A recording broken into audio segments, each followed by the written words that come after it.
mga paps? Ito, meron tayo ngayong bagong item, race power mga paps. Ayan mga paps, nakabili tayo ngayon na race power na may tangke. Ayan mga paps, kay JC Kabab natin ito nabili. Napaka solid mga paps. Tingnan nyo naman, mamaya mga paps, papagawa natin ito kay Paps Edmar. Paggawa natin solid mga paps. Sheesh, napakaganda. Thank you pala kay JC Kabab mga paps. Thank you sa iyo Paps JC. Sana napakagandang item na to. Ito naman siya mga paps. Pang adjust sa spring. Then yung bracket. Lagyan na ng tangke. Mga paps. Thank you pala kay JC Kabab. Update ko na lang kayo mamaya mga paps pag ipapalagay na natin siya. Okay mga paps, bye bye. One eternity later.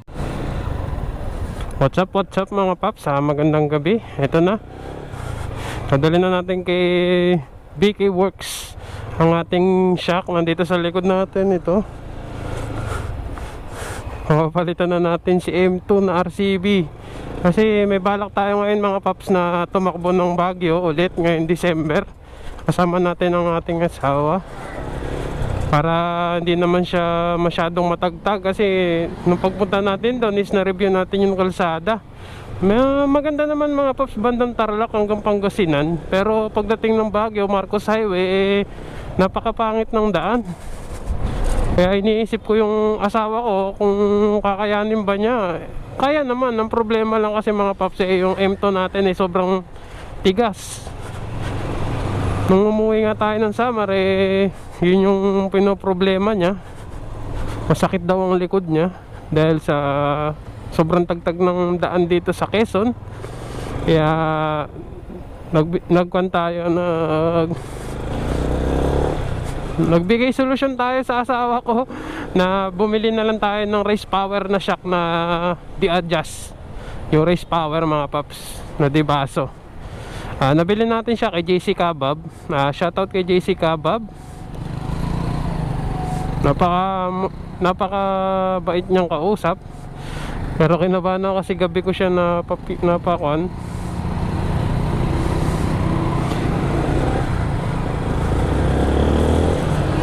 Napa-deliver.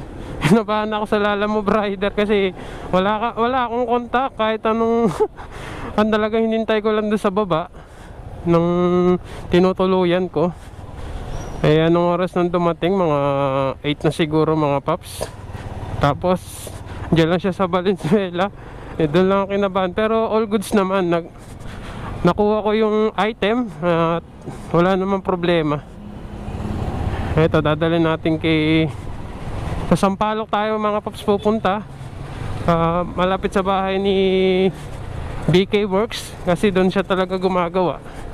Sa mismong kalsada lang. Kasi wala pa siyang mismong tindahan. Kaya ganun lang muna. Pero napakaangas gumawa ni BK Works mga paps Kaya kung gusto nyo siyang kontakin, ito ipa-plug ko yung Facebook page niya mga paps.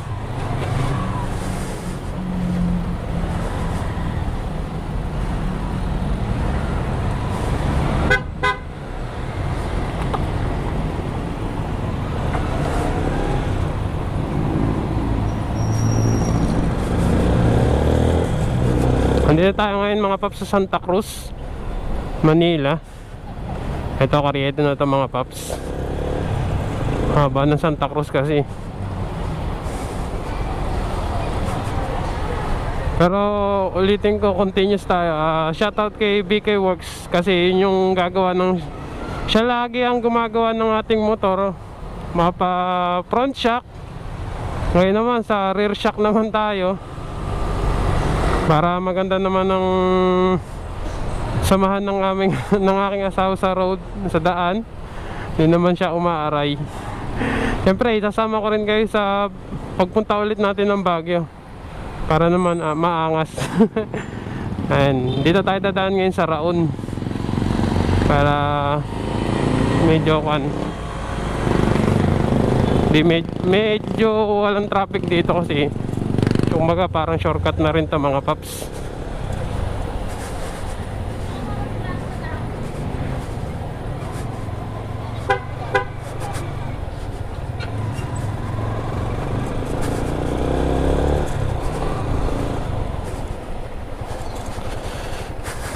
Nandito tayo sa Philippine College of Criminology. Ayan mga paps ha. Sana nandun na si Pops Edmar para at least magawa na siya agad. Hindi na tayo masyadong gabihin. Siyempre ipapakita ko rin sa inyo yung final setup niya para naman makita nyo rin. Para siyang RCB mga paps, yung dibaso ng RCB na nagkakahalagang 10 plus 10k pataas. Pero napakamura niya sa race power. 4.5 ko lang siya nakuha kay JC Kabab. Sige mga paps, update ko na lang kayo pag nandun na tayo banda kay Pops Edmar, kay BK Works.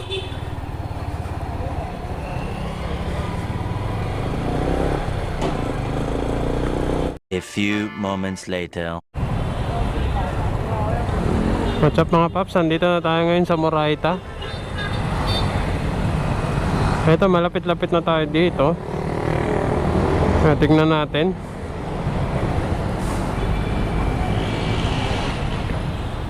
Marami pa rin ngayon enforcer sa gabi Fairness na umuunlad ang Maynila. Marami nagbabanda. Ito yung maganda kasi madalas kasi sa mga ganitong maggagabi na nawawala na ng enforcer. And then marami nagbibiting the red light. Yun yung cause of accident sa mga crossing dito sa Maynila. Yung red pa yung stoplight tinatawid na agad. Kaya mas maganda rin yung ganito na ayun, pinapago na kami.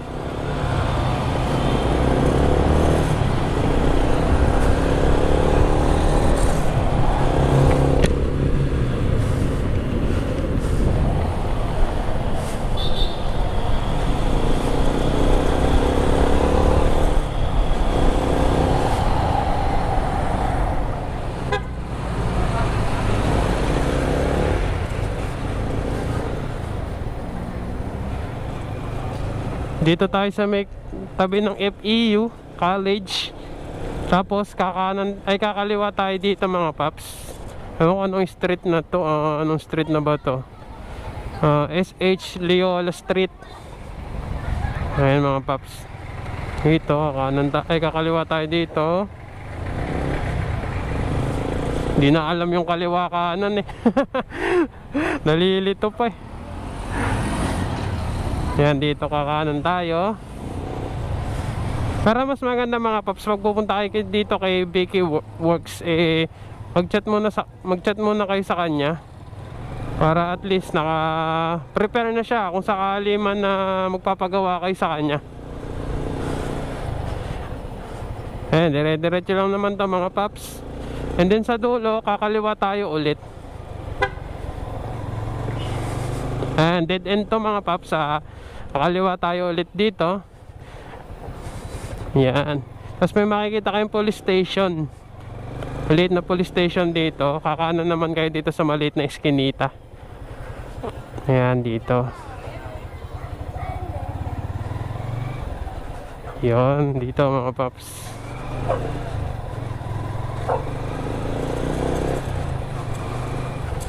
Tapos sa unang kanto kakanan tayo mga paps.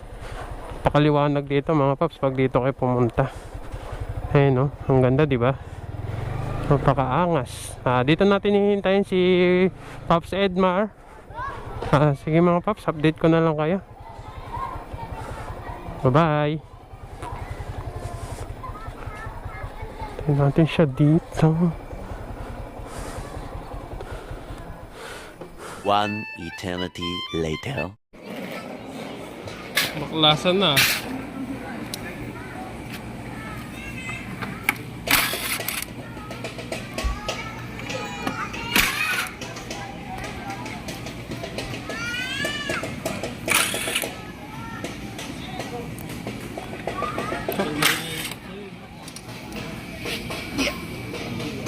Puro oil. Pati tangki ko ng alawang. Alin? Yung tangki. Normal lang din ba ito? Rest tayo, may kalawang. Yeah.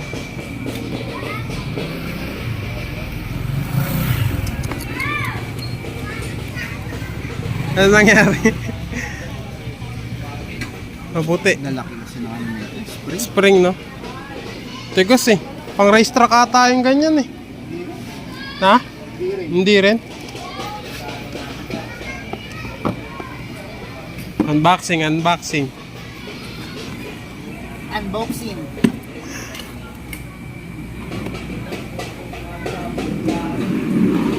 Tapos may kulang pala, no? Warranty. Parehas kami yan. Pares kayo?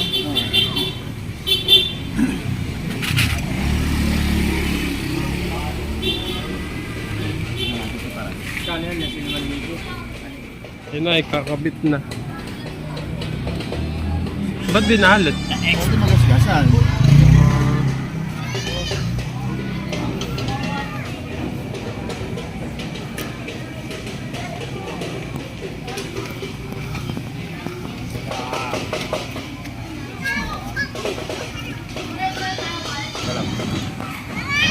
Sure muna natin.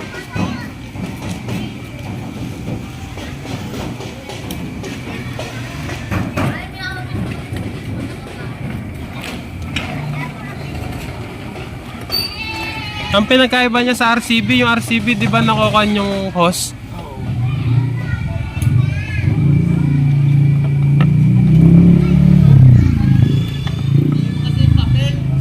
Wala pa. Pumapasok. Ayaw? Ayaw. Ayun na. Alright.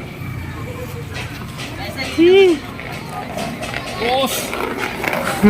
Laro. Bukas pa tayo guys. Biyernes.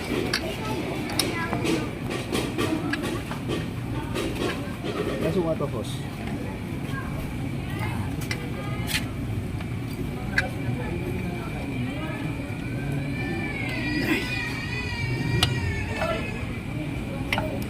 Yeah. Wala pa. Apa? Wala pa.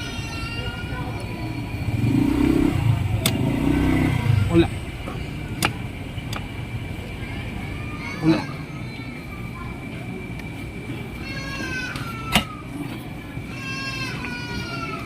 Hello. Yeah. Mira.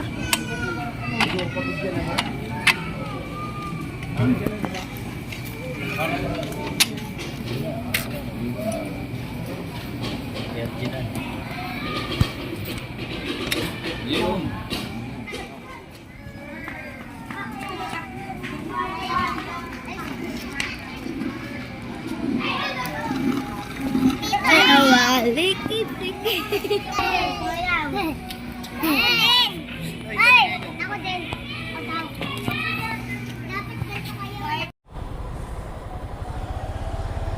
What's up mga paps? Ito na, tapos na natin ipakabit ang ating race power. Nakita niyo naman sa video kung gaano kaganda yung race power. Rate ko sa race power 10/10. Para talaga siya race anong tawag dito? Racing boy. The best, pero budget friendly lang. Ay mga paps, nararamdaman ko talaga napakalambot niya na ngayon. Huh? Matutuwa ang aking misis dito kasi hindi na siya bugbog sarado sa suspension ko sa likod.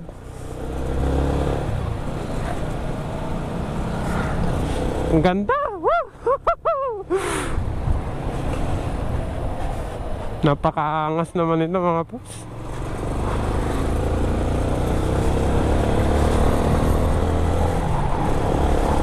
Hihihi! Kaangas! Woo! Shoutout pala kay Idol Onggi Romero mga paps. Shoutout sa'yo. And then syempre shoutout din kay BK Works BK Works. Salamat sa sulit na gawa sa pagpapakabit. Tsaka syempre nagpapalit din tayo ng air cleaner mga paps, para at least goods na tong motor natin. Kasi December 25 mga paps, bibiyahe tayo ng Baguio kasama natin ng aking misis. I-tutor natin siya doon sa Baguio. Kaya tayo sumama nung nag-rides tayo ng Baguio para malaman ko rin yung ruta. Ang bawal lang naman pala doon sa Baguio is yung sa may Session Road, bawal lang ang motor doon. Yun lang naman, lahat naman pwede mo nang puntaan, Session Road lang naman hindi. Pero masaya ako sa Race Power. Shoutout Race Power, kahit hindi sponsor to. Pero solid, napakasaya. Nandito tayo ngayon mga paps sa Recto Avenue, dito sa Maynila.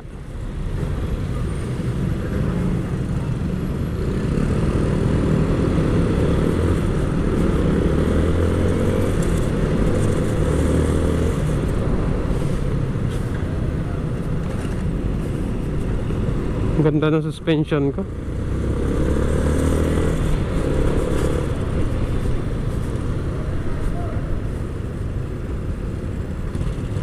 Solid. Tsaka yung mga dribble ng gulong hindi na ganun katigas. Medyo matigas kasi yung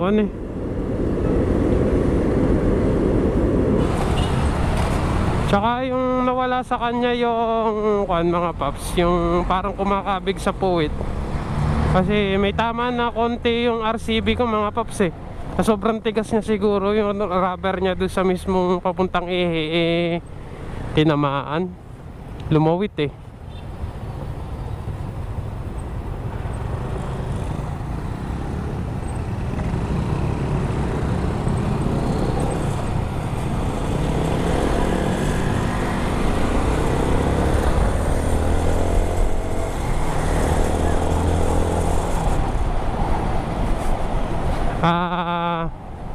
ito nga pala mga paps, shoutout dito sa mga lalabas sa screen. Ay mga paps, shoutout. Salamat sa pagko-comment tsaka sa panonood ng aking mga videos. Salamat, appreciate ko naman lahat. Pati yung mga nagko-comment, salamat mga paps. Shoutout sa inyo. Hindi ko man mabanggit ito, lalabas na lang yung mga pangalan nyo mga paps.